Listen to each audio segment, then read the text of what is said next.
live. Welcome back, everybody, to another episode of Mind Over Matter. This one's a super special one. Very fortunate to be on here with Kev. He brought his uncle on. He was part of the NYPD during 9/11. Kev, I'll toss it to you. Yeah, so this being September 11th, I think that one thing we should do is just kind of hear some of the stories of the people that were there. And I think that the human element of that time just kind of gets lost sometimes. We all know that what happened, but we don't really hear the human side of the story to that. So I brought on my uncle. He was in the New York Police Department during 9/11, and he is going to tell us all about his story and how everything went. So with that being said, let's get into it. Yes, sir. Let's do it.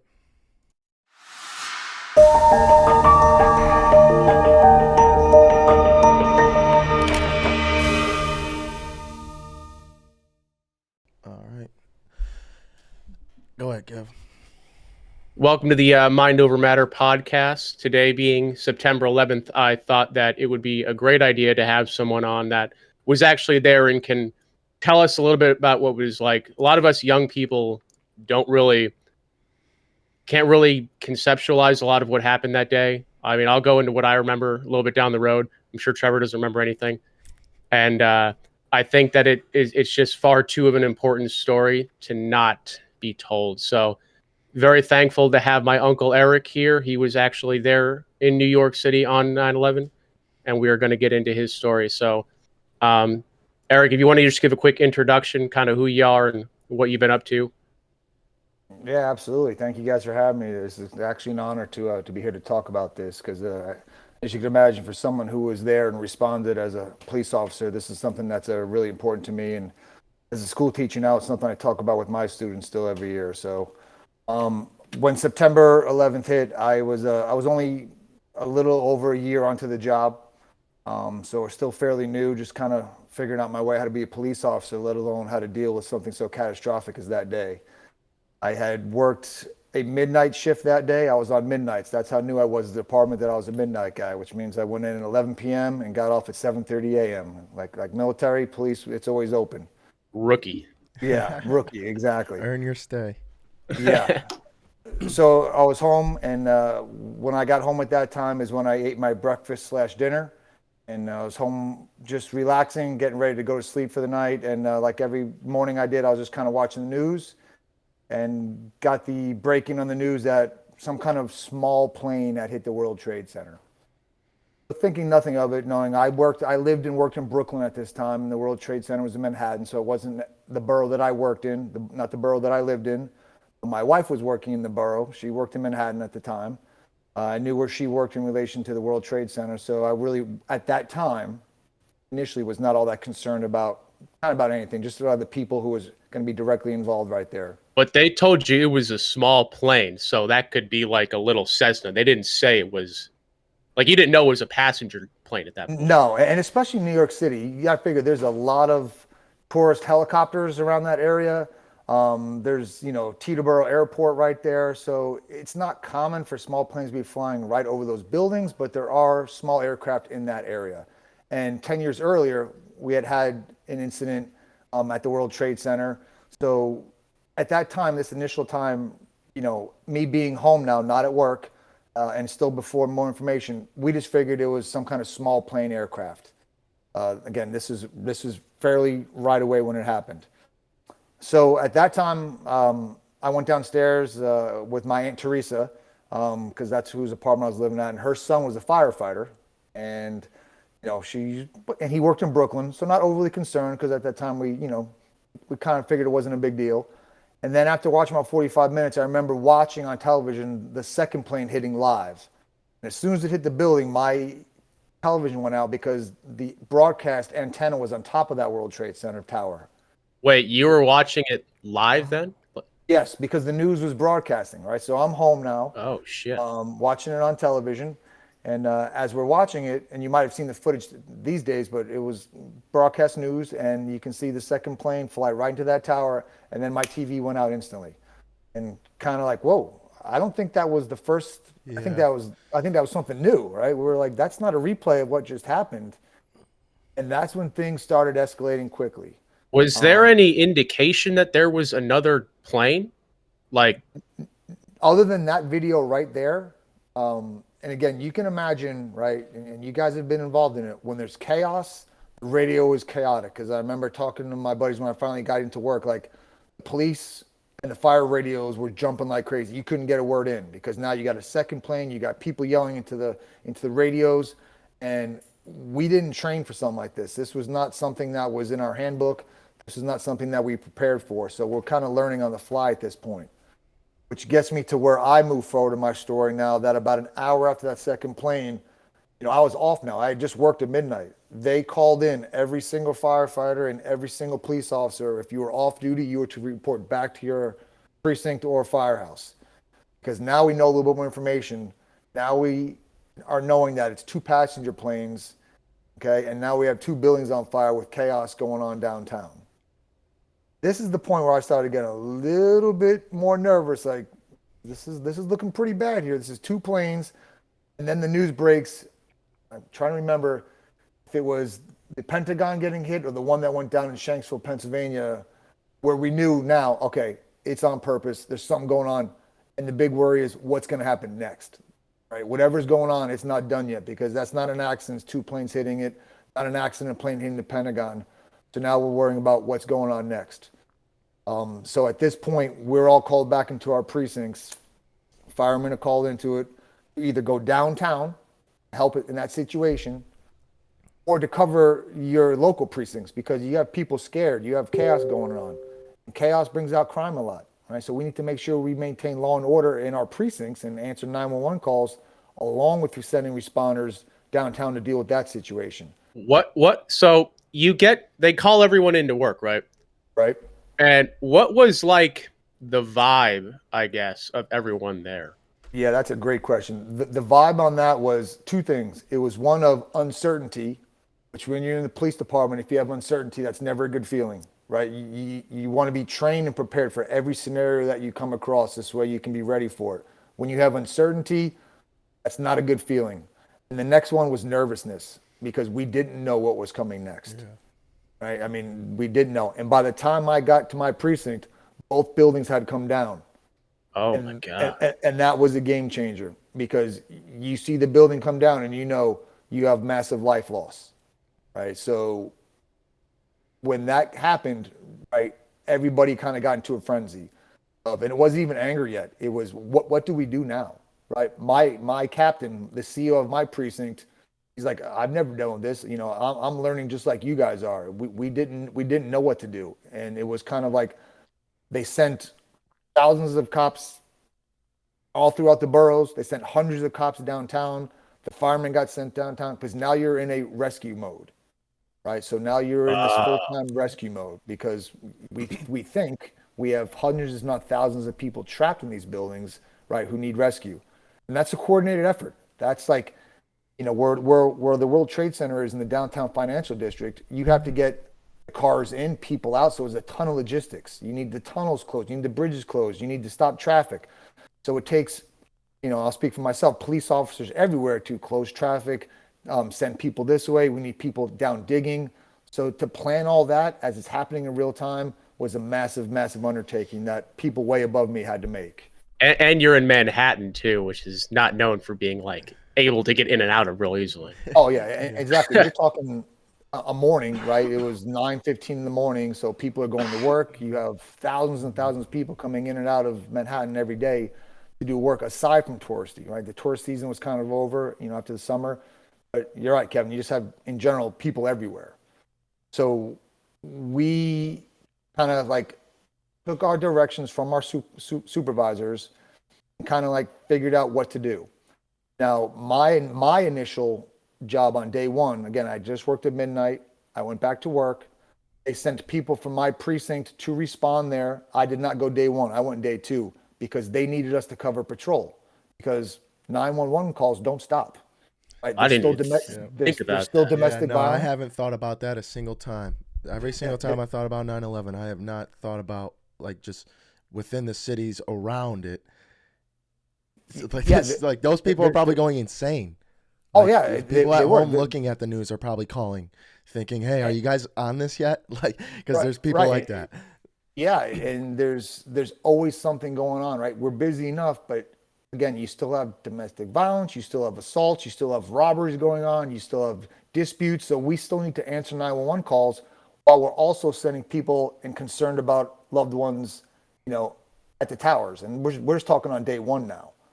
So you can imagine going to a noise complaint, right? I worked in the housing authority, so I go to, and I said, I remember telling these people, I remember saying like, we're here for this. Do you have any idea what's going on downtown right now? And we're getting dispatched because, you two are playing your music too loud and arguing. Like there are bigger problems, but it doesn't matter to a lot of people, right? So we still had to do our job. The firemen still had fires that they had to put out, and people with health problems that they go to, and car accidents are still happening. So the city is still going on, but meanwhile, you're adding in two buildings collapsing down with thousands of people trapped or dead. So Real that's a quick, lot going on at once. what did it look like visually in the first day? All right, so you'll probably be able to understand this, and Trevor, you probably can too. I always tell people it looked like Gotham City. Think of the darkness. I think of like the weird kind of lights, because when I first got through there my second day with the pile of rubble, right? You have 104 stories of rubble, two buildings that smoldered, by the way, for like 36 days. It burned for 36 days. A month? Yes, the whole time. That's What how hot the it hell? was.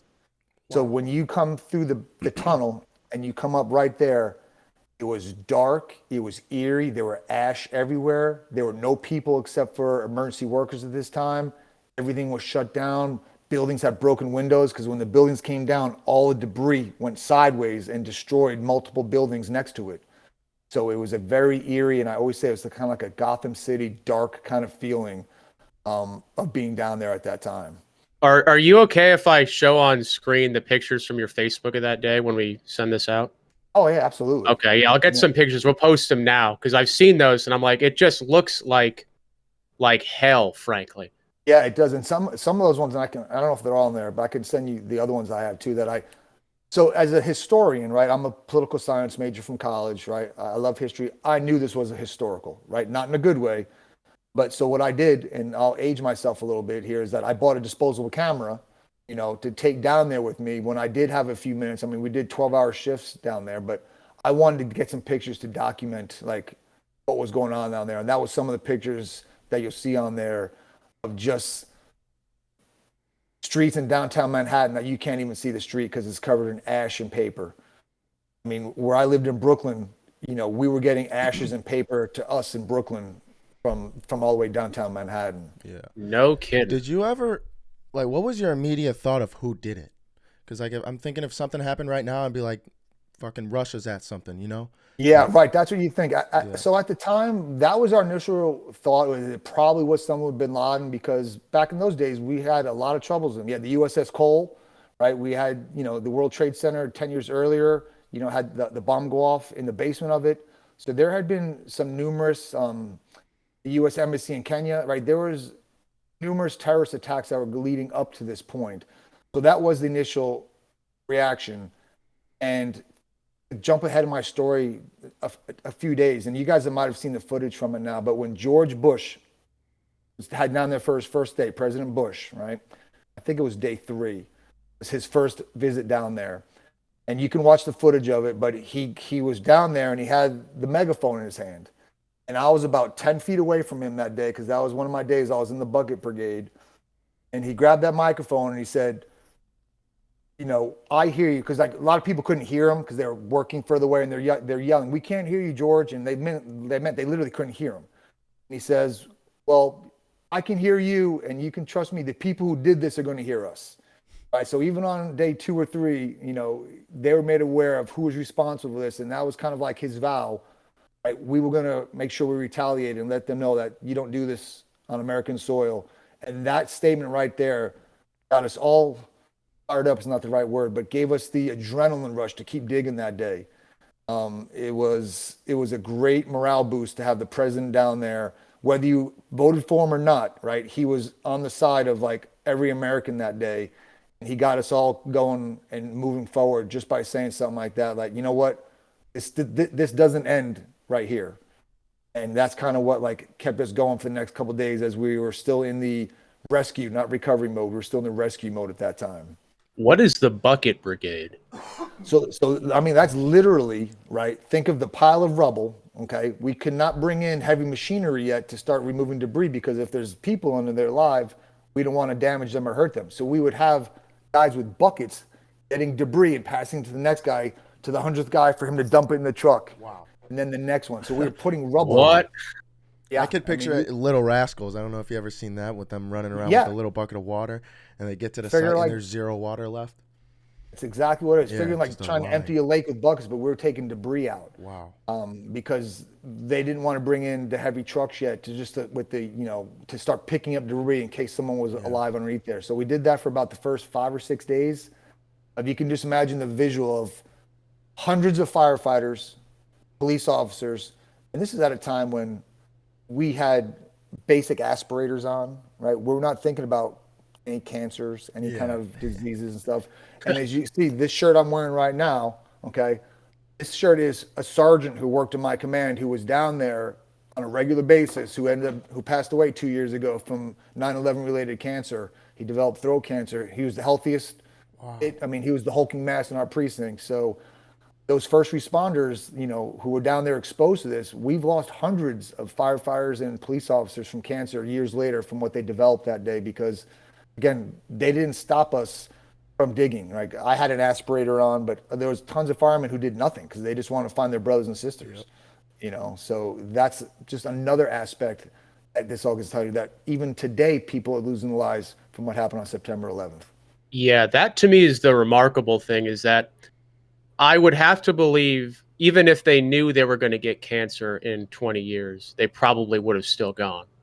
Yeah, and you guys are the perfect two guys for this, right? When your job is what it is, right? In the military, you're running into the fire, right? That's what you signed up for. You knew ahead of time. If your job is fire, police, military, and your job is to go help those, you do that and face a danger, right? Otherwise, you're not in the right job. So there was no stopping these guys, and we had retired firemen.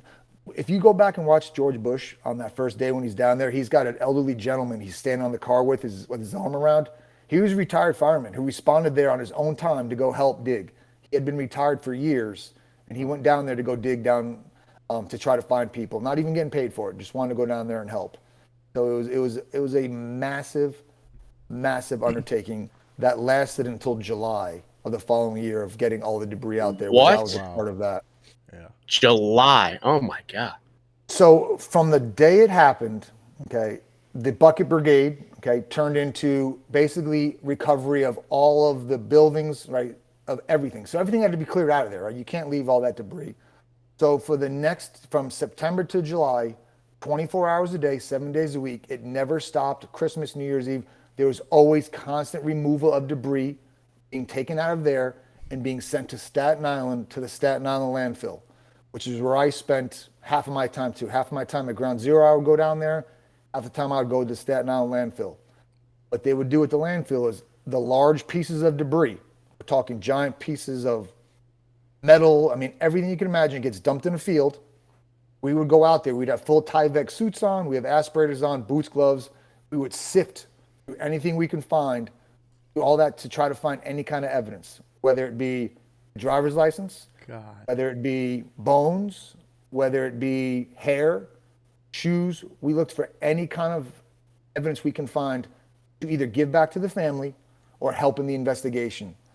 So I did that numerous days. Now I was a police officer. I'm not a forensic pathologist, right? I'm not trained, right? I'm not trained in that, but that's what they had us do. Go down there and sift through that. So then after the big debris, they would take that to these giant sifters where these machines would vibrate like ridiculously fast, and it would shake all these small pieces onto a conveyor belt.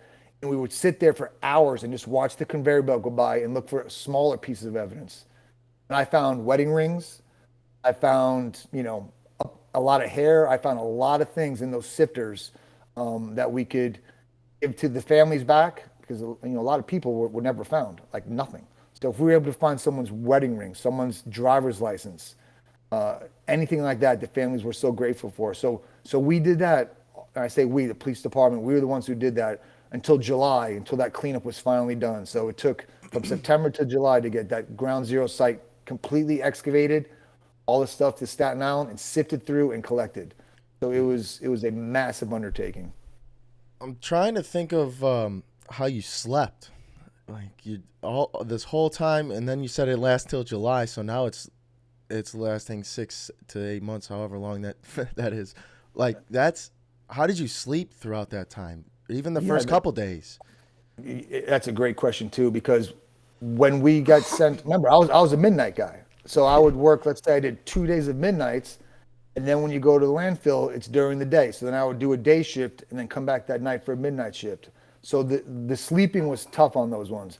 But what did help is that you were exhausted by the time you got home, right? Because there were no days off. So once they called everybody in that first day, they also canceled all days off. We called them RDOs, regular days off.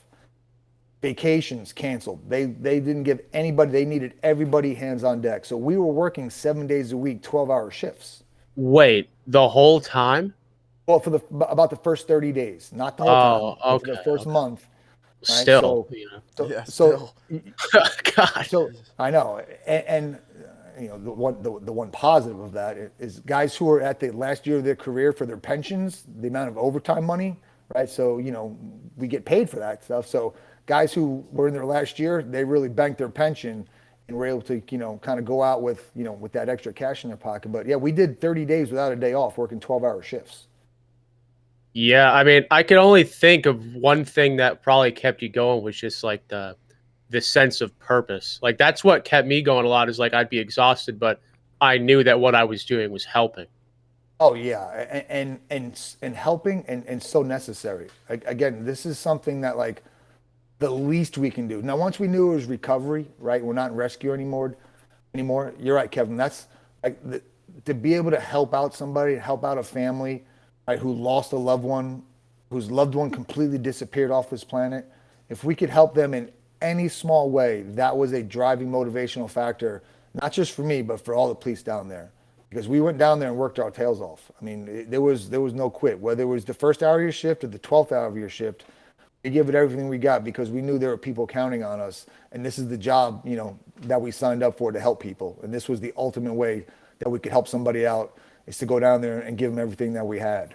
Yeah, that's what I was just going to say. It's kind of comparable to overseas when going overseas.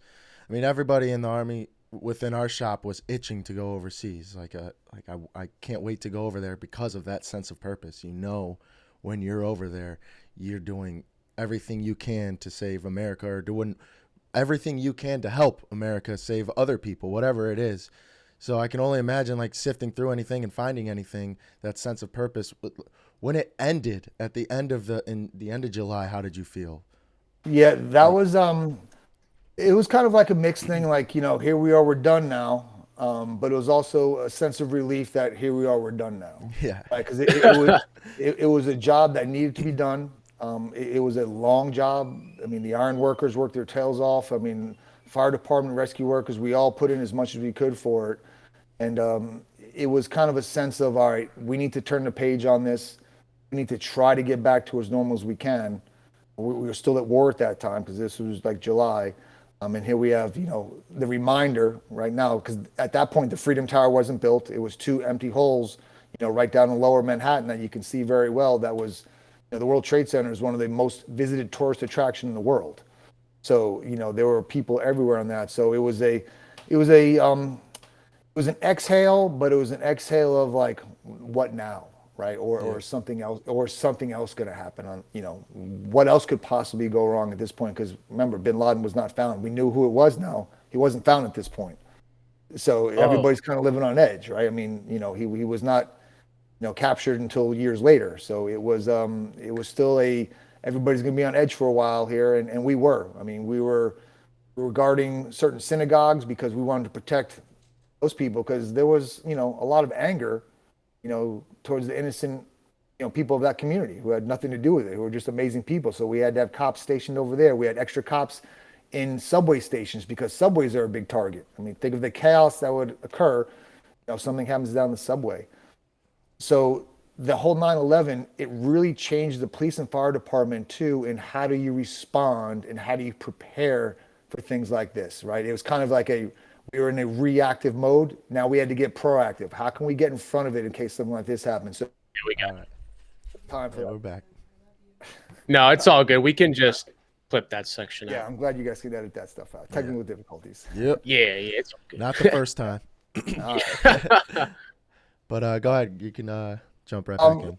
Yeah, so what I was at here, so don't forget at this time, right? Like my wife, Kevin's aunt was working in Manhattan, right? So like think of the commuters, right? The people who worked there. They couldn't get out. They closed all the bridges and tunnels because we didn't know if there's going to be another target. So people could not get out of Manhattan. Everything was closed. They didn't want anybody in or anybody out. So you have, thousands, if not millions of people who want to leave Manhattan who are not allowed to leave Manhattan until it was deemed safe. I have the worry of myself, worry of is she safe, right, along with the worry of everybody else. Again, the collective outreach that this caused was just indescribable. And I think even the people who did this, right, didn't realize like how much chaos it would actually cause on there, because it was so hard to get things moving because of what was going on at that time.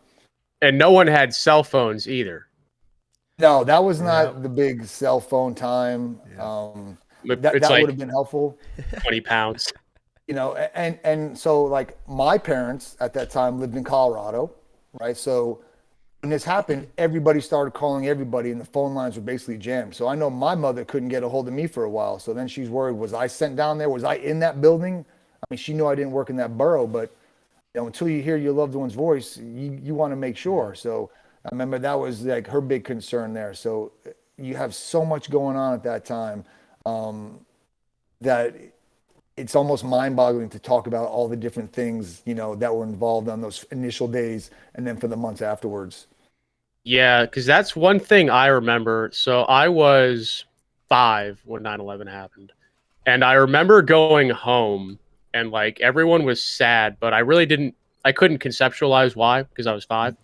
Right. But in my mind, I'm going home for the day. Like I thought it's going to sound bad, but I thought it was cool, I guess. So, but I remember my dad calling like everyone. He had a lot of family in Long Island in New York at that time. And he was like calling everyone. I'm like, why? Like, what is going on? Like my dad's just freaked out calling everyone on the phone. Like it was just kind of a weird thing because I'm getting off of school, but like I could tell that it wasn't a good thing, I guess. Yeah, you had a feeling that something happened and something not good even at 5 years old, right? Yeah. Well, I mean, think about it this way, Kev. Like, if you're from New York, right? Like your parents are, like you probably know a cop, a fireman, someone who works in Manhattan, right? Everybody's always knows somebody or knows somebody of somebody. Oh, my best friend's brother's a cop or a fireman. So like, everybody almost kind of had like, well, I got a connection there. Even if I'm not there right now, I have a connection somehow, and I'm kind of feeling that too. Yeah, exactly. Everybody's got somebody who's got somebody. So. Yeah, I mean, it is kind of the central, or like the entry point for most people who got to America from, Europe. So it makes sense. Yeah, and we thought about that too. Is the Statue of Liberty going to be a target? Yeah. When did you guys hear that the Pentagon got hit? So that morning, it was probably about 35 or 40 minutes after the initial plane hit the tower. I can't remember if it was the first or second tower, is when the news broke that, hey, there's been an explosion at the Pentagon, and eyewitnesses are reporting that a plane hit that too. So that was the point, like we said, that we knew that there was intentional, and that's why the FAA came in and said, ground all flights. Like, we need every plane, which is unprecedented. Think about how many thousands of flights are overhead. Right? They grounded every single flight for like the next 3 days. Until you can figure out what's going on, you can't have another plane being used as a missile. So just think of the logistics of doing that, of having every plane land safely, right? Canceling everybody's flights and having everybody move to hotels, get taxis. It's just the overall aspect of it is just so almost incomprehensible, my apologies, about what what this all led to, right? Just the grounding of the planes, right, for the next day or two is amazing undertaking to go through. And this was back when, like, so my dad was telling me before 9/11, you could pretty much walk right up to the plane damn near. Like, there wasn't like a TSA or anything. Yeah, everybody went through security, but it wasn't, it wasn't like it is now. It was very basic, right? You wanted to pick up someone at the gate, you walked to the gate. You wanted to drop someone off the gate, you basically went to the gate. And that's when they changed it to ticketed passengers only. They didn't want anybody near that area that wasn't a ticketed passenger. Once again, a reactive situation that it's not even something that you would think about. Like, there's always been terrorism in airplanes, but they'd never been used, right? They'd never used a plane before. I guess you think about kamikaze pilots, in World War II and down in Pearl Harbor, but like, no one ever thought of like someone would take a personal, airliner jet and hijack it and fly into buildings. It just wasn't even something on anybody's radar, which is why nobody really planned for that. So, hence all the changes now. The doors are locked for the cockpit. The security is only for ticketed passengers. So so there are some good things that come out of this. You do learn from situations like this.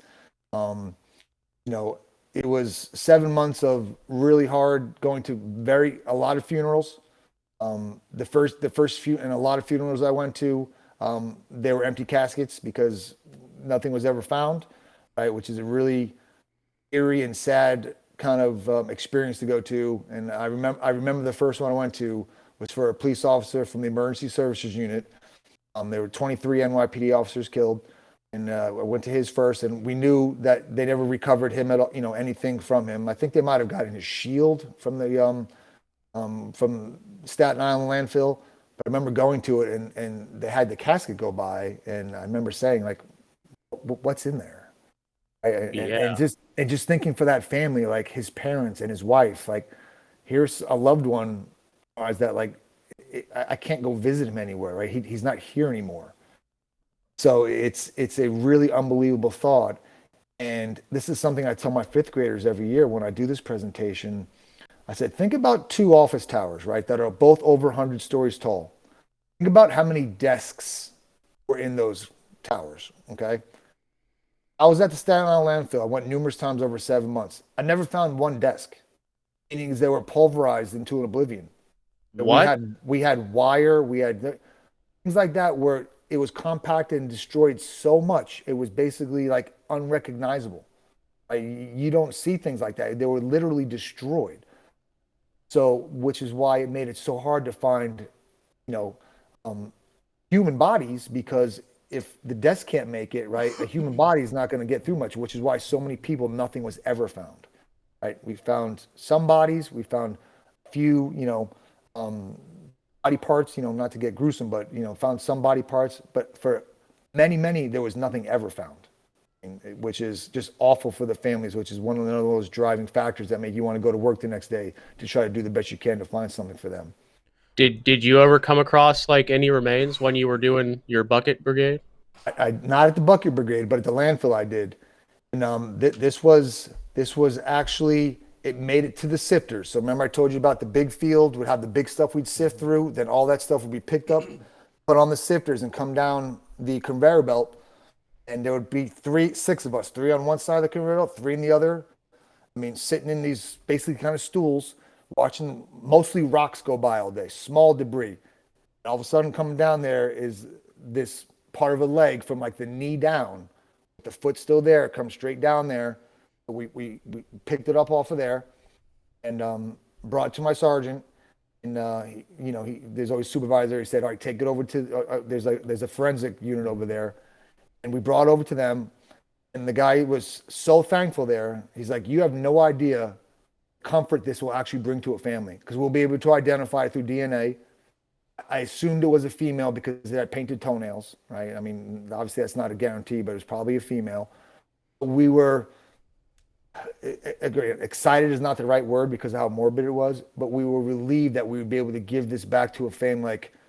Like I said, with that coffin for the first, had nobody in it, this family was going to get something back of their loved ones. And I was always thinking, like, if this happened to me, like, I would want my wife to get something back of me. So it was such a feeling of like this has meaning what we're doing right now. These long shifts staring at rocks go by for hours. This is going to help the family. And we heard from the family a week later, and they could not have been more thankful for the time we put in for finding that. I mean, they were literally in tears about that find and us doing that. So that's the kind of things that's, you know what we're doing matters. So we didn't find a lot there, Kevin, because of the severity of the buildings and the force and impact, but we did find, some things. We found a lot of little bones. But that was the biggest thing that I had found and that I had heard of anybody finding at the landfill. Yeah. So people always say that we need like another 9/11 to reunite us. Before 9/11, were we divided? Was it a crazy divide like we have now? Was it something that we needed, something big like that, or did it just happen? I tell you what, boy, that's a really deep question, Trevor. I love that question. Hell yeah. Like we were not as divided. Okay. It was, there's still your divide, like there always going to be. But that was something that literally brought every single person together. It didn't last a ton of time, right? We weren't divided like we are now, but there was that period where it did feel like we were just kind of like one country, not two countries, not three countries. It wasn't a hatred. There was a little more understanding of people, but this incident here kind of brought everybody together, united under a common, like, we're Americans here. Something horrendous happened. We need to make sure this never happens again. How do we fix it? What can we do as a country? Not as this party, not as that party, not as military, not what can we all collectively do? Right? We knew the military would take the lead, but how can we support the military, right? Without being like a Vietnam and being against the military, which doesn't help morale. You don't want to be doing something and having people at home telling you you're doing the wrong thing and you're just following orders. So it really did, for a good while there, get us in a spot where like feeling good, right? And you saw it like when the sporting events started happening again. You saw the American flags draping the whole outfield, right? You saw the football games, okay? The American flag taking the whole 100 yards, and you got people standing up together, being united on that. So it really was amazing, how that happened. And I would never want that to happen again, but we could use that being united again under something obviously less catastrophic. That was a good time, right, for America to like stick their chest out and kind of show what we're made of and how we can band together in times of like the worst possible thing you could ever imagine or think of happening to your country. I'm thinking of when George Bush threw that first pitch out at Yankee Stadium, right down the pipe, man. Dude, that was the setter, right? And that was the Yankees in the World Series. Okay, unfortunately, we lost to Arizona in that World Series, but like that was something that like, and that's it, going back to Trevor's point. So if you bring out a president today to pitch out, right, you're gonna have the Democrats cheer, the Republicans boo, right? That night, every single person stood on their feet and cheered for George Bush. It didn't matter your political affiliation, what you thought. He was the commander in chief leading our country. We were united, and every single person stood and cheered louder than you could possibly imagine. And then when he threw that strike, it was like, damn, right? Yeah, right down the pipe, man. I mean, that was legit. If he would have bounced it, he still would have got that was legit, man. When you're the leader of the free world and you throw a strike in the World Series a few weeks after the worst, and at the Yankees too, at the Yankee Stadium, it couldn't be something. The Yankees themselves have always been like a big icon for baseball, American baseball. So it was cool for it to. I mean, it sucks it's in New York, but like the Yankees, George Bush, the strike. I mean, it brings people together, and that's what they needed.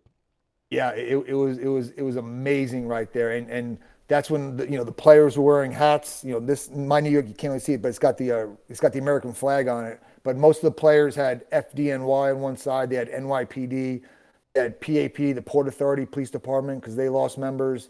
So we banded together as a nation. There's no doubt about it. And too, like the symbology of George Bush going out there like by himself is what struck me. Like this was, I don't know how long it was after the attack, but it could have been that long. But he walks out there and it's only him. There's no Secret Service. And like to me, what that said is like, yo, we're not afraid of y'all. Like, yeah, and I think that was October 30th. That was his decision. Okay. Yeah, wow. I think that was his call to say, you know what, I'm going out there and doing it. right? You know, I don't need anybody around me. I'm not worried about it. I'm a leader. What do leaders do? Leaders lead, right? And how do the best leaders lead? They lead by example. I don't need your words. I need you to show me. That's what a good leader does. And he went out there and led. I mean, not just baseball, but he led the country. Like, follow me, get on my back. I got it. Right? And that's what a leader will do. Yeah, I remember my English teacher from high school talking to us about it, and she was telling me, she's like, I would never want 9/11 to happen again, but I would give anything for a 9/12, just because everyone was so like unified, and people weren't like road raging, I'd imagine, at each other. No, there wasn't any of that. It was, how do we help each other? I mean, it was people volunteering to collect cases of water to bring to us down, you know, at ground zero. Because those first couple of days we're doing bucket brigades. I mean, you can imagine, like, you know, you need to eat and drink, right? There's no restaurants around there open. So like, we're getting food shipped in from Long Island and water shipped in and people sleeping wherever. So anybody would help out in any way they could, right? Whether it be donating water, driving this there, babysitting some fireman's kids because he's got to work for the next, you know, 30 days straight. I mean, everybody band together as best they could and did what they could to make a difference. And all of that really mattered. I mean, nothing was too little, nothing was too big at that time. So it was an amazing time in America. Unfortunately, it took a tragedy to make that happen.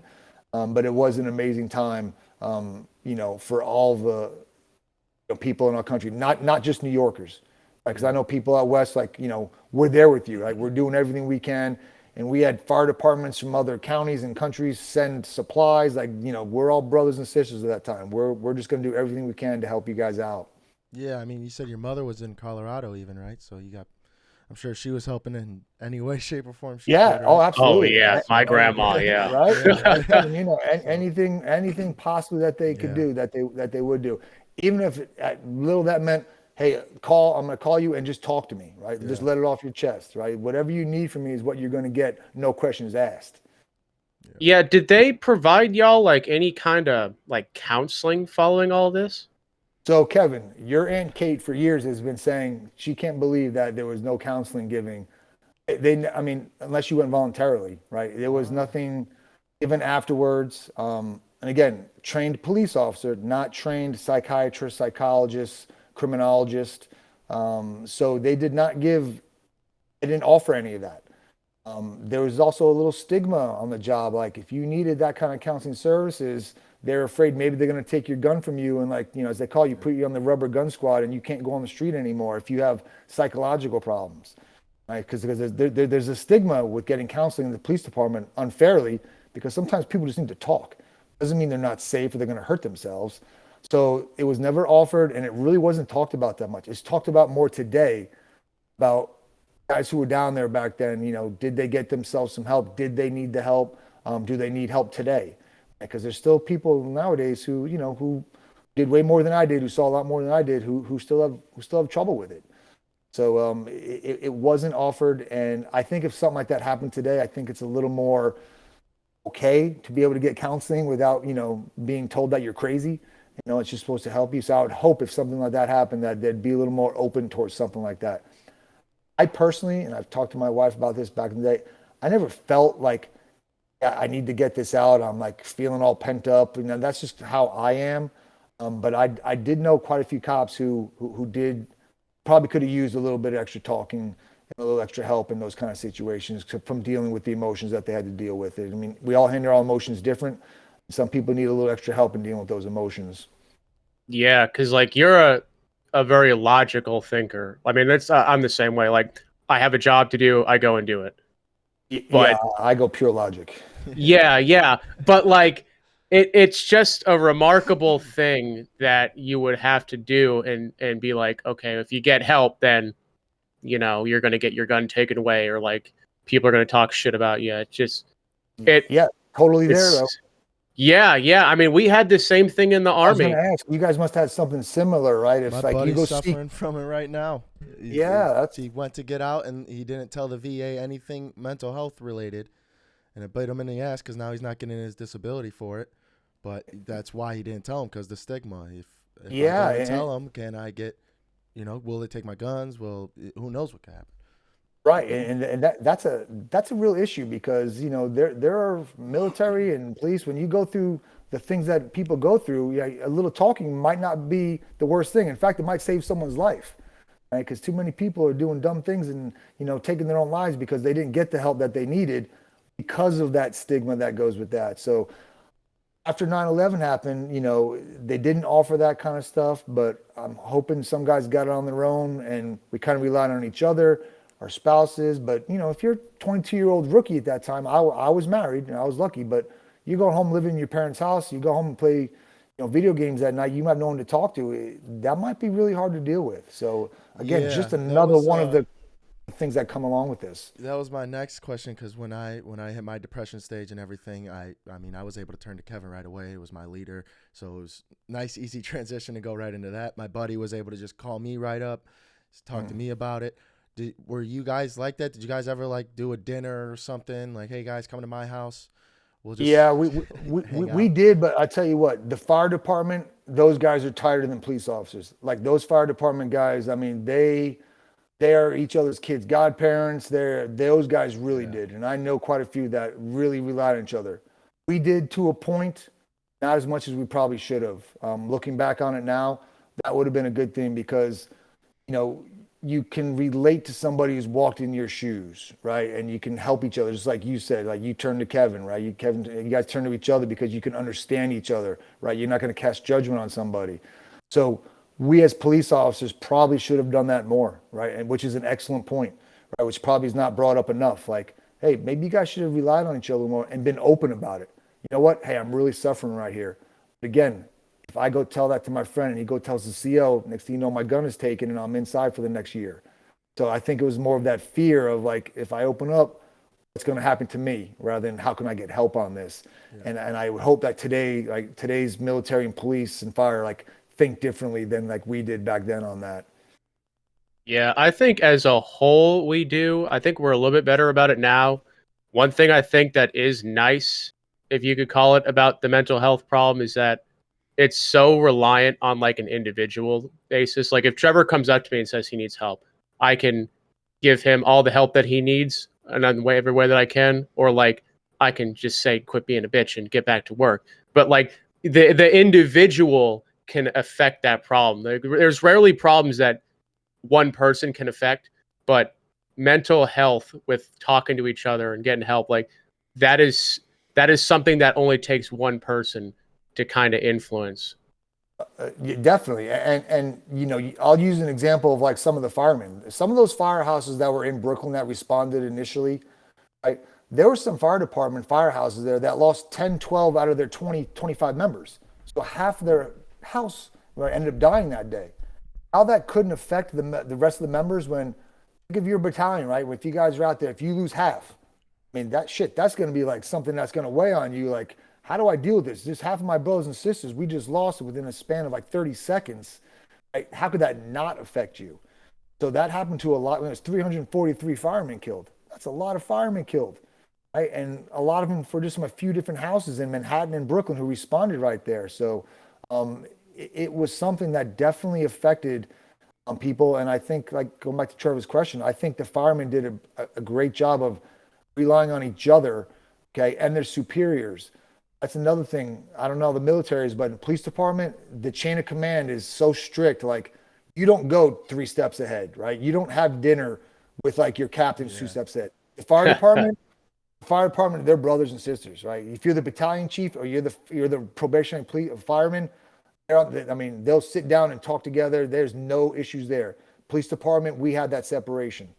So that's when the fire department really relied on each other in those kind of certain times. Yeah, it depends on where you are in the military. Like I know with our hangar and our shop specifically, I tried to make it to where like we all talked to each other and anyone felt comfortable talking to everyone. But I know with some places, yeah, you don't talk to your platoon sergeant without getting your squad leader involved. Yeah, exactly. When I got promoted to sergeant in 2005, the precinct I went to in Jamaica, Queens, CO of that command, I remember him saying, he's like, I don't have an open door policy. Go to your lieutenant, and your lieutenant will come to me. right? So, I mean, it was like, don't come to me. Go to your boss, and your boss will come to me. So it wasn't that feeling of camaraderie. So if I felt like I had a problem, I didn't feel like I could go to him, right? So after September 11th happened, for a lot of people, speaking of police department, I think a lot of people were in that same position. Like they didn't feel like they had anybody to turn to unless they had loved ones at home, or maybe some of their closest friends, maybe their partner, maybe someone in their squad, but not even somebody on a different tour. If I was working midnights, I would never go to a day shift guy to talk to, because I wouldn't know who he's gonna go tell and how that story's gonna get twisted. It just wasn't tight enough like that, right? We had our Joe's backs in the street. If there was a call for help, we'd be there in a heartbeat. But we didn't hang out a lot with different tours. I don't know what they were telling their bosses. There's probably a little competition kind of thing. So it's not as tight outside your particular, your shift and your command right there. So you wouldn't go to, again, if you're a 4 to 12 guy, go to a day shift guy for help unless you personally knew them. It just wasn't done. You have yet to mention any ambulance or anything. I don't know if I just have it wrong, but I know my cousin's wife is part of the fire department, and they're kind of together.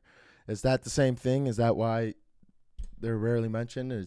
I don't. Yeah. So the paramedics and the EMTs are through the fire department. They work for the fire department. They're FDNY employees. And I think one of the pictures, Kevin, you might have off Facebook, or I could send it to you, is one of an ambulance down there that was completely just covered in debris from when the buildings came down. So you can imagine when there's an incident like that, they send ambulances down there, right? They're sending ambulances down there. The hospitals all called in their people, get ready to triage people, right? Oh, really? But nobody came.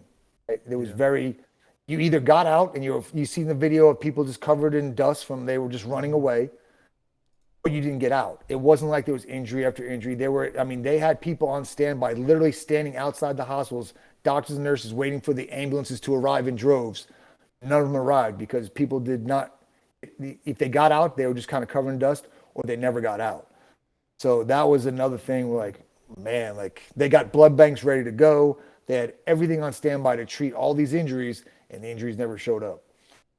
So when that gets broadcast on the news and you see things like that, you're like, damn, like, this is bad. The final number is going to be bad. And I tell my fifth graders this too every year. We lost over 3,000 people that day. And if you want to find a silver lining in that, right, initial thoughts was it was going to be over 20,000 because of how many people were in those buildings. So we did get a lot of people out of those buildings, right? 3,000 is still an absurd number. It's something you can't even comprehend. But when that day started, there were 50,000 people in those buildings, right, starting work. A lot of people were getting out, and that's thanks to the bravery of those firemen who ran up the building. They ran up the stairs, no elevators. They went up those stairs to get those people out of there. Because the announcements in those buildings, and they have it documented, they made the announcements for everybody to stay where they are. They didn't tell people to leave the building. They told people stay where you are. So yeah, right. So brother. Yeah, and you got to figure where the planes hit. Anybody above that was not getting out because they couldn't get out. There was no way past that. People below that were told in the PA system, "Stay where you are. There's an emergency. Stay where you are." And then the firemen finally got up there and said, "Get the hell out of here. Let's go. Let's go. Let's go. Stay Let's where go." You are.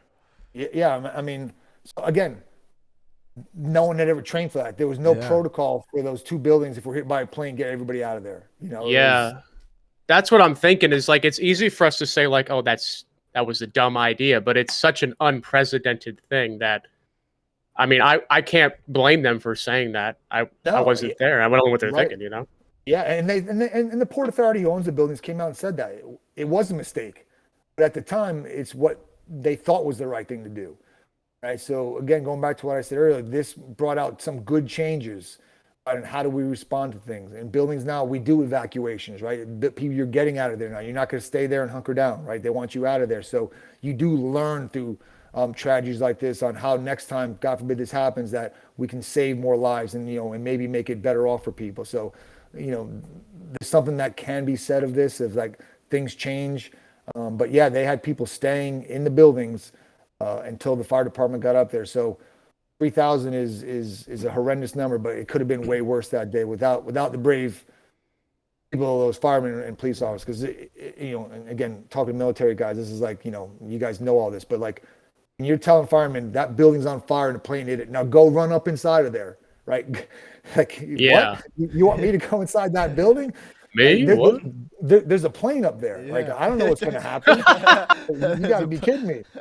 You know, you want me to go up there and carry this hose up there and like, all right. So like, and they did. You know, it's unreal that kind of stuff took place. Yeah, I'm thinking back to the times I was overseas and, you know, up 18 hours, 24 hours, whatever it was. And those are some times that you kind of really learn who you are. There's just little things you kind of pick out that you can't normally pick out, like whatever it may be. I know running off of 24 hours of sleep, this happens to my brain or whatever it may be. Is there any things that you specifically learned about yourself through this?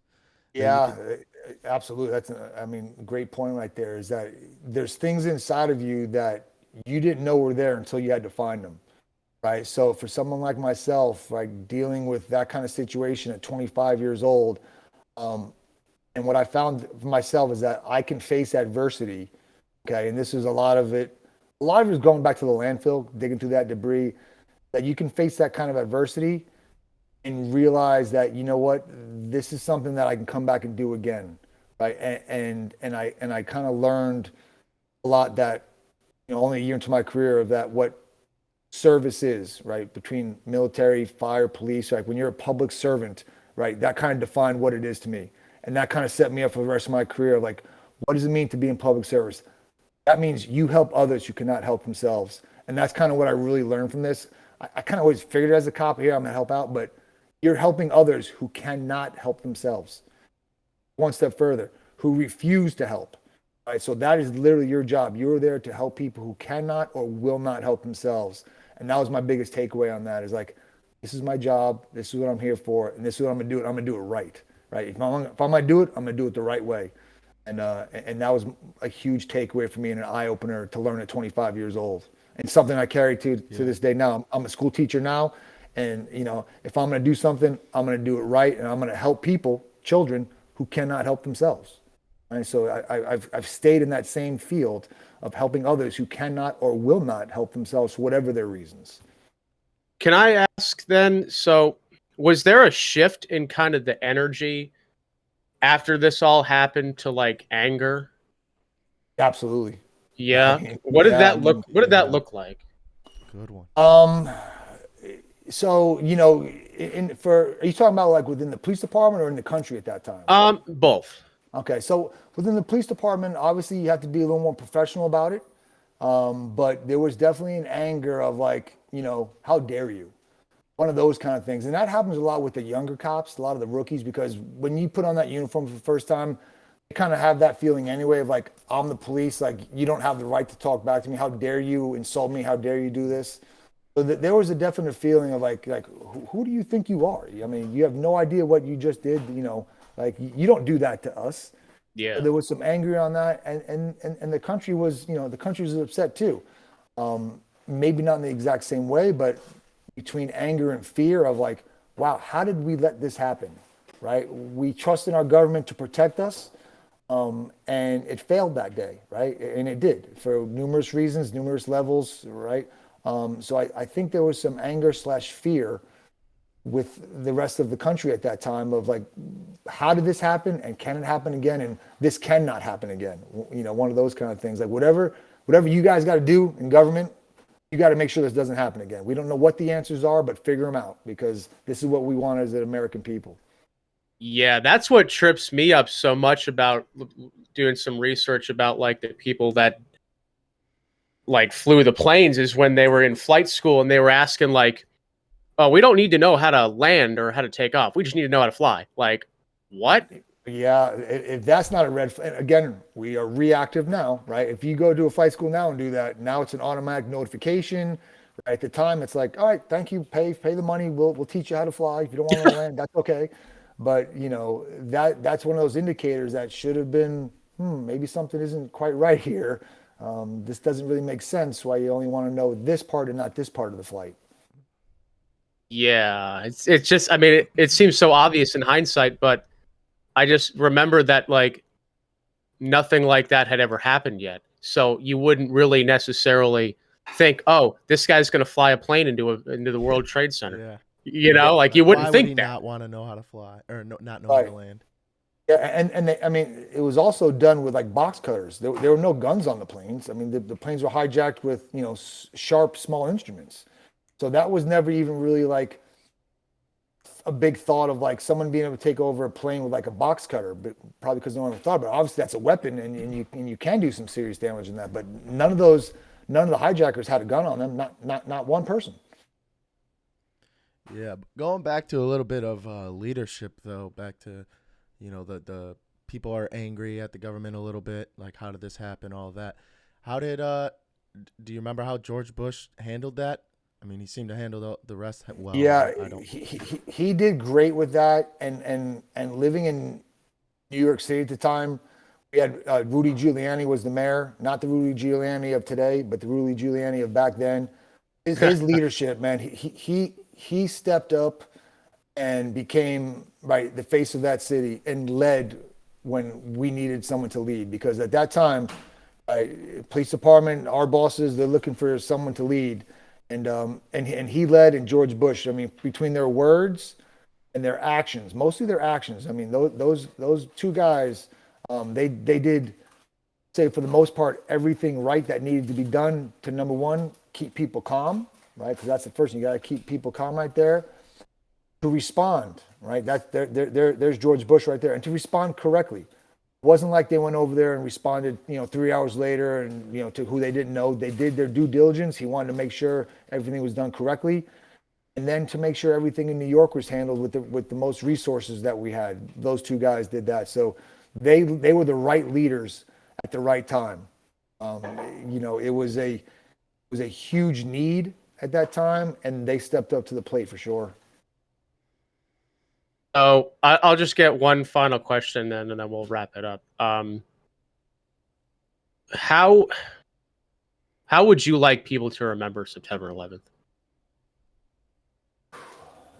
Well, you have to hit me with that Yeah. that I- question again, Kevin. I got Gotcha. good questions, man. Yeah, that's a good one there. I guess how I want. First of all, I want people to remember it. That's number one, right? Because it's just kind of like, to too many people now, it's just Sunday, and this Sunday it's going to be the kickoff of the NFL season, and there'll be a little mention. I'm sure there'll be some moments of silence, but I want people to actually remember it, realize that over 3,000 people, innocent people, lost their lives that day, and that there were hundreds and thousands of people who went in and did everything they could to save them, okay, and make them better and make sure that they had normal lives after that, and then continue that for months and months. So it's not so much I want people how, I just want people to remember it and realize what happened that day and the sacrifices that were made and everything that went forward from that day, to make it better and more safe and make it safer for everybody, because there was a lot of people involved. There's a lot of really smart people making decisions that really turned this country around and pulled us out of that darkest time that we've been in there. So that's my biggest thing is like, you know, and you see it says 9/11, don't forget. And we say that as first responders, like, don't forget, right? On this Sunday, just take a minute to think about, right, what people went through that day. The survivors, those who were lost, the first responders, the people in the buildings, the people in Manhattan. It affected everybody in some way. And I think if we, you know, as Americans, just take a few minutes to think about that. And I'm hoping someday they still make that a national holiday. I think it should be a national holiday on that day. And just realize that there were sacrifices made and sacrifices still being made. Like my friend Terry, who passed away from cancer related to 9/11, that'll go a long way if people really take a second to think back of this dark day in history and how we've moved forward since then. Jared, do you have anything you wanted to add before I wrap it up? No, go ahead, man. No, I actually had this idea when we were filming, and I wanted to do a quick moment of silence before we end this off. So, if y'all don't mind, we'll do that now. I think that's a great idea.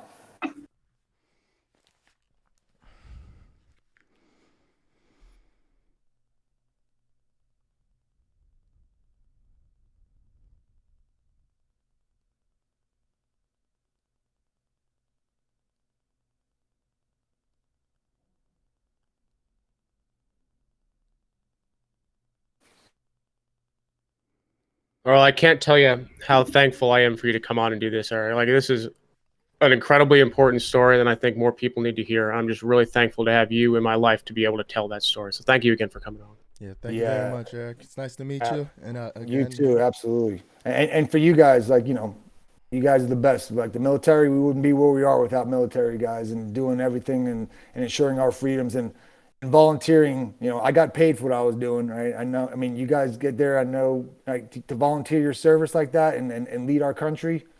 Dude, my hat goes off to you guys and to all your brothers and sisters out there in the military, because you have things that other people don't have, which makes you guys military. So don't ever forget that part. You have something that other people do not have, which makes you military. Absolutely. And if you want to text me those pictures, I'll make sure they get uploaded, and we will upload this tomorrow. All right. Sure. Sounds good. Hey, guys, I appreciate it. Thank you for the time and letting me tell my story. So for sure. Thank you. Have a good one. All right. You guys enjoy your weekend. Peace out.